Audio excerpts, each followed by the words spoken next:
Hey guys, Teela Goremane in Ray Shadow Legends. Welcome to the video, guys. How y'all doing? How is your 2023 going so far? Only a week or so into it here at the time of this recording, but mine is doing great. I'm doing great mentally, physically. I'm feeling pretty good, guys. So hopefully you are too, and if not, send us some positive vibes your way.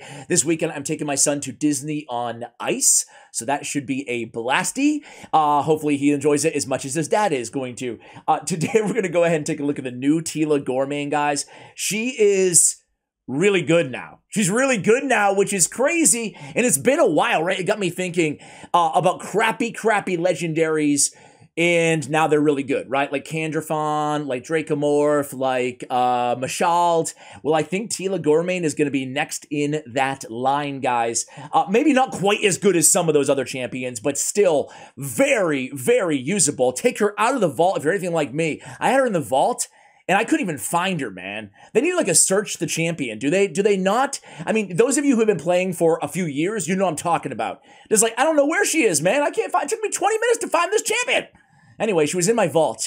Surprise, surprise. But she was actually maxed in my vault, which I normally don't do. Anyway, who cares? What did she used to do? What did she used to do here, guys? Yesterday, comment on yesterday's video is like, does this guy ever get to the point? Does this guy ever get to the point?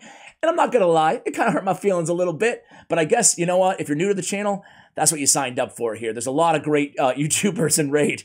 You might want to check out one of them if you can't stand the long drawn out ramble sessions in the video and the side paths that we go on to get to our final destination. She used to have a one-hit attack on a 3-turn cooldown on the A2. HP based champion. She's always been an HP based champion. Place the HP burn for 2 turns. Continuous heal on all allies for 2 turns. And her A3 was an AOE attack with a leech and a heal reduction. Okay, so what does she do now, and why is it such a big change? Well, on the A2, it's now an AoE HP burn, so not a single target. It's an AoE, still on a 3-turn cooldown, 100% when booked. Also, continuous heal on all allies. Now, the continuous heal was added the last buff she received about a year and a half ago, maybe 2 years ago, I don't know. I think it was back in probably 2021. But the A3 now, also a lot better, right? They took out the heal reduction. Seriously, who really cares about heal reduction, right? I mean, a few niche uses, I get it, but I never get excited when I see heal reduction ever in somebody's kit, so I'm happy they took it away. But instead, they added the Hex so suddenly, and they added the increase the duration of HP burn debuffs on all enemies by 1 turn.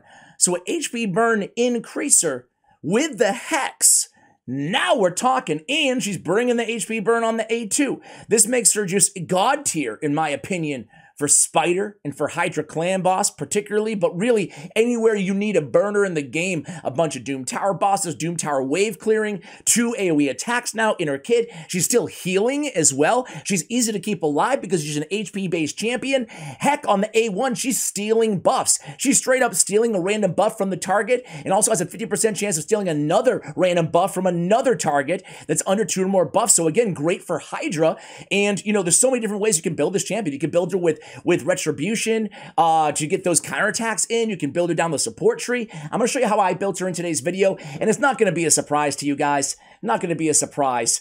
I love Relentless for Hydra, so of course I put her in Relentless. Actually, I scratched that. I love Relentless for PvE, pretty much, pretty much. Longer battles in PvE, like dungeon battles, stuff like that. The chance of getting an extra turn, but honestly, if I didn't run Relentless, guys, if you don't have good Relentless gear, or you don't have any Relentless gear yet, but you do have Teela Goremane, I think that honestly, I would just run her in Perception. I would just triple Perception her up. More accuracy and more speed, right? Because we want accuracy, we want speed on this champion. And hey, if you can get it, now that she has 2 AoE attacks, albeit not super high multipliers on these attacks. I do have Hell Hades' website up here. It's an average on the A2, on the AoE, and it is a weak overall grading on the A3, on the AoE. But heck, if you can, again, for mid and end game, if you can build her to 100% crit rate, get a little bit of crit damage, it's going to add up, especially in Hydra, because that's a longer battle. The Hex obviously is going to be very helpful for dealing with the annoying Head of Mischief, and, her HP scales really well. 22k base HP. Her base stats are really solid, so I just went for some HP. I went crit rate. I put crit rate on the gauntlets. No issues with putting crit rate.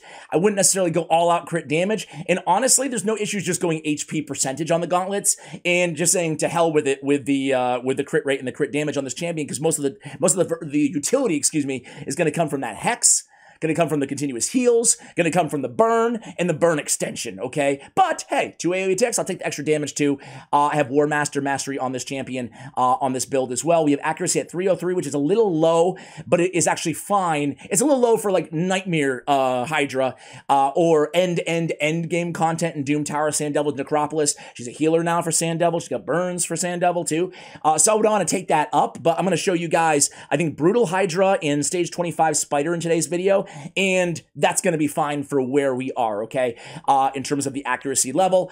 239 speed, we can get by with lower, we can get by with higher, you know, it builds to the artifacts that you are, given where you are in the game, early, mid, and end game. So in terms of stats, and in terms of artifacts that I actually have on her, again, you can go accuracy on the banner, or you can go HP if you can find the accuracy in other places, Perception Gear, for example. I have crit damage on the amulet, but again, I stress nothing at all wrong with going HP instead on that amulet. We're looking for accuracy substats, and again, HP on the ring. We have, as I mentioned, crit rate on the gauntlets. Nothing wrong with going again with HP on the chest. I have speed on the boots, and I actually, just preparing for this video, I ascended them, and I got a lucky speed roll, so I used all of my oil, and I maxed out the boots there in terms of the ascension. Now I have to do an overnight Sand Devils farming. Crap.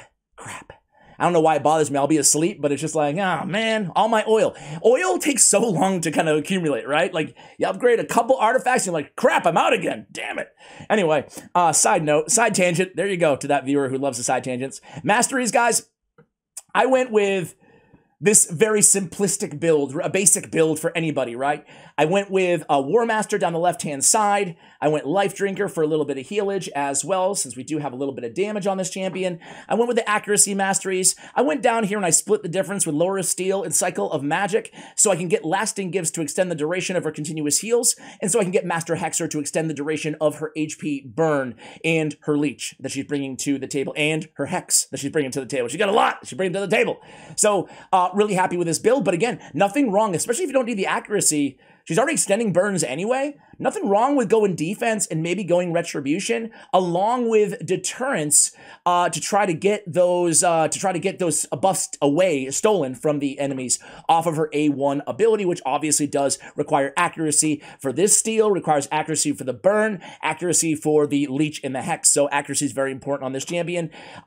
In terms of blessings, Hellhades.com recommends for Hydra Cruelty, for Damage Dealer Brimstone, for Aura Lead Commanding Presence. I personally would just go straight up Brimstone mastery on this champion, unless you really wanted the Commanding Presence on your team for Aura. But again, this is, you know, everybody's, it's your decision to make. You know your account, you know your teams, and you know what blessings and masteries, excuse me, you like the best. Brimstone is nice, especially on the champion for Hydra with 2 AoE attacks in their kit. All right, let's go ahead and start out in the Spider's Den. I'm so happy, man. I'm so happy about all these champions. Vergamkar, Killian. If you want to see guides on those champions as well, I'm not even going to edit this video. I'm just going to throw it out to you guys. But, man, I love when Plarium does this, dude. I love when they do this. Love when they take crappy champions and make them not just a little bit less crappy, like the previous buffs, but they make them actually viable and good, like I think is the case with all 3 of these champions, especially Vergamkar, and especially while I'm starting with her, Teela Goremane. So guys, I just kind of threw in here with an activator in Theodore, Kymar, Koltar, and an Ultimate Death Knight. So this is kind of more of a speedrun team, but I'm absolutely certain that I can maximize or optimize this team. I kind of threw them all together better, right, and have a much faster run. However, the cool news is you don't need all these champions to do this, right? All you need is Ultimate Death Knight and Teela. It's going to take you a little bit longer, but she's a spider guru because she's putting down the burn and then she's extending it. So all you got to do is kind of sit back and keep her alive, and Ultimate Death Knight is a great option of doing that. It'll take you about 1.5 to 2.5 minutes, depending on your gear, obviously, on stage 25. But let me tell you, man, that's going to be an excellent option. Most of you guys, a lot of you guys have Ultimate Death Knight, at the time of this recording, at least, in a couple years, maybe not. That's what gets me in trouble with the old Ninja videos, right? I'm like, you all have Ninja, obviously. And people are like, no, dude, I'm watching this 2 years later, bro. Thanks a lot. So yeah, this could be done in like 20 or 30 seconds if I optimize the turns, but you guys can see it's easy, right? We're just extending the duration of the burns, and we're instantly activating them, and bada bing, bada bang, bada boom, we are done there. Teela with 10 million damage, no big deal. So yeah, Teela is, and she's a healer too, which is really, really nice to have in her kit, that continuous heal on a 3-turn cooldown. All right, let me just go ahead and show you really quickly here. Again, I'm not going to touch anything. There's no AI customization. There's nothing going on here. I actually have Ultimate Death Knight in a super, super slow build for Arena. So super slow stone skin. It's the last video that I shared on Ultimate Death Knight, I think. So we can just kind of sit back here. And again, he's going to soak up all the hits. She's going to, oh, she leads off with her A2. I would definitely lead off with the A3. I'm sorry, she leads off with the A3. I would definitely lead off with the A2. Strike that. But essentially, we're going to have to go through a heal rotation anyway off the spider here. But essentially, we just sit back, and they both have continuous heals in their kit, Ultimate Death Knight and Teela. So they're going to be fine in terms of healage. None of the spiderlings are going to touch our girl Teela. Ultimate Death Knight's just going to tank for her, which is why he's one of the best spider tanks, especially for stage 25 out there inside the entire game. And that's it. So I'll come back to you guys in like a minute, and this one will be over. All right, guys, so we're taking, like I said, a little bit, can be further optimized. The cool thing is you can throw some food in there on this team and activate that, what is it, the Too Awesome to Die passive from Ultimate Death Knight. That way, it actually is not the Too Awesome to Die. What is it, the one that he boosts himself up? Either way, the other passive that he has, Get Comfy? Is that, what is it? What is it called? No, that's his A1 skill, right? Either way, you can use that ability where he charges up basically for every dead ally if you're having problems with Ultimate Death Knight dying on a comp like this. But I think that this comp would be better optimized, obviously, if you stuck in, you know, maybe a food champion or two to upgrade the skills and the speed vis-a-vis Masteries, Wrath of Slain, etc. Or if you just wanted to add like a couple cold hearts or something to the mix, a Royal Guard, a debuffer, make a more traditional team around them. Either way, Ultimate Death Knight is going to be soaking up those hits outside of the AoE, and we're going to be able to keep alive with 2 continuous healers on the team. And you can see I was a little bit off in terms of the overall duration of this battle, but not too bad, right? 3 minutes or so, stage 25 with 2 champions. Not bad, because those HP burns are basically always going to be up there with the extension that she has along with the burn in her kit. So not too bad there. And again, obviously carrying the brunt of the damage. Let's see, defense, we'll keep it. Sounds good. Let's go ahead and go to Hydra here, guys, and see what we can do. Let me build a team around her, and I will be right back. All right, guys, so I had a fun team here that we put together. Obviously, it's not incredibly accessible to everybody, but I thought I would show off some new champions in the new year alongside Teela, or I should say in last year, but towards the end, in Michinaki. He's going to come and be our debuffer. He also has decrease attack if they're under Hex, which has obvious synergy, not just between his A3, but also to Teela, who's going to be the star of the show. And then, of course, I have one of my favorite DPS in the game for Hydra. It is Nishak Verminlord. Dude, I love this rat, man. I love this rat. And then I love the continuous heal synergy between Duchess, between Teela, and between Tuwanarok. That's going to activate both of the debuffs removal from her passive, because they're going to be under continuous heals pretty often with both of them on the team. And then we have Nekmo Thar in there for not just increased speed and turn meter boost, but also we're going to have 2 Leech champions to make sure we have everybody healed up. And this battle is really meant to go the duration, right? This is a team that should go, gosh, 150 to 200 turns against Hydra. We're in brutal difficulty right now as well. So you can already see off to a nice start. If I had to critique the team, though, it's really nice. Like, this is how the battle's going to look most of the battle here. You can see all the debuffs on all the Hydra heads, but we do not have any Provoker on this squad. So it's going to take us a while to kind of get into the swing of things. And if I had to change anything, I would probably add a Provoke champion on this team. But I think we're just going to be fine even without that. So let's go ahead and see what we can do with this team here. Again, just so nice. I can't overstate how cool it is to have an HP burn champion with the extension in the same kit, as well as the heals, as well as the Hex, as well as the Leech. Well, you guys know already, right? We've mentioned it for a few times. So I don't really like the buffs already starting to stack up a little bit here on the head of Wrath. But I think with Michinaki on the team and Tawana Rocks A2, we should be pretty good once again we kind of get into the swing of things. So far, 7 turns, 1.8 million damage. It's not where I want to be honest with you guys, but I think we're going to be just fine. Again, getting those 2 debuffs removed per turn is going to be incredibly helpful. Let's see what we can do here as we kind of, again, get a little bit more into the swing of things in this battle. And I'm going to come back to you maybe around 50 turns, and then we'll compare the damage at the end of the entirety of the battle. We'll see if we want to decide if we want to keep the results or not. Be right back. All right, guys, so this squad is doing pretty well. 20 million damage in 60 turns, which is perfect. It's great.